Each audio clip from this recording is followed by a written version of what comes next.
ஒரு வெயில் மதிய வேளையில் 3 உடன்பிறப்புகளான சாதனா, சந்தோஷ் மற்றும் ரியா ஆகியோர் தங்கள் கொல்லைப்புறத்தில் விளையாடிக் கொண்டிருந்தனர்.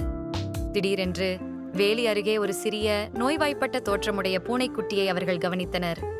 பூனைக்குட்டி நடுங்கிக் கொண்டிருந்தது, பலவீனமாக காணப்பட்டது. ரியா விலங்குகள் மீதான அன்புடன் உடனடியாக பூனைக்குட்டியை நோக்கி விரைந்தார். பாவம் சின்ன பூனைக்குட்டி, அதற்கு நாம் உதவ வேண்டும் என்றாள் கவலையுடன். எப்போதும் சாகசத்திற்கு தயாராக இருக்கும் சந்தோஷ் ஆமோதிப்பது போல் தலையசைத்தான். ஒரு திட்டம் போடுவோம், நாம் விலங்குகளை காப்பாற்றுபவர்களைப் போல இருக்க முடியும். மூத்தவரான சாதனாவுக்கு அவர்கள் விரைவாகவும் கவனமாகவும் செயல்பட வேண்டும் என்பது தெரியும். முதலில் பூனைக்குட்டியை கையாள்வது பாதுகாப்பானது என்பதை நாங்கள் உறுதிப்படுத்த வேண்டும். சந்தோஷ், கொஞ்சம் மென்மையான துணியுடன் ஒரு பெட்டி கிடைக்குமா? அப்புறம் ரியா, போய் கை கழுவுங்க, நாம் மென்மையாக இருக்க வேண்டும். சந்தோஷ் வீட்டுக்குள் விரைந்தான்.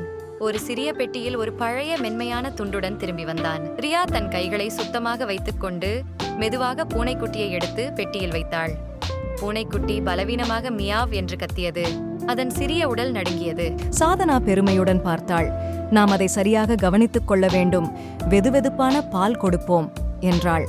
அவர்கள் பூனைக்குட்டியை உள்ளே கொண்டு வந்தனர். அங்கு சாதனா சிறிது பாலை சூடாக்கி பூனைக்குட்டி குடிக்க உதவினாள். பூனைக்குட்டி மெல்ல மெல்ல தன் பலத்தை அடைய ஆரம்பித்தது. அடுத்த சில நாட்களில் உடன்பிறப்புகள் மாறி மாறி பூனைக்குட்டியை கவனித்துக் கொண்டனர். சந்தோஷ் கொல்லைப்புறத்தில் ஒரு சிறிய தங்குமிடத்தை கட்டினார். ரியா அது ஒருபோதும் தனியாக இல்லை என்பதை உறுதிப்படுத்தினார். எப்போதும் அதனுடன் பேசினார், அதற்கு துணையாக இருந்தார்.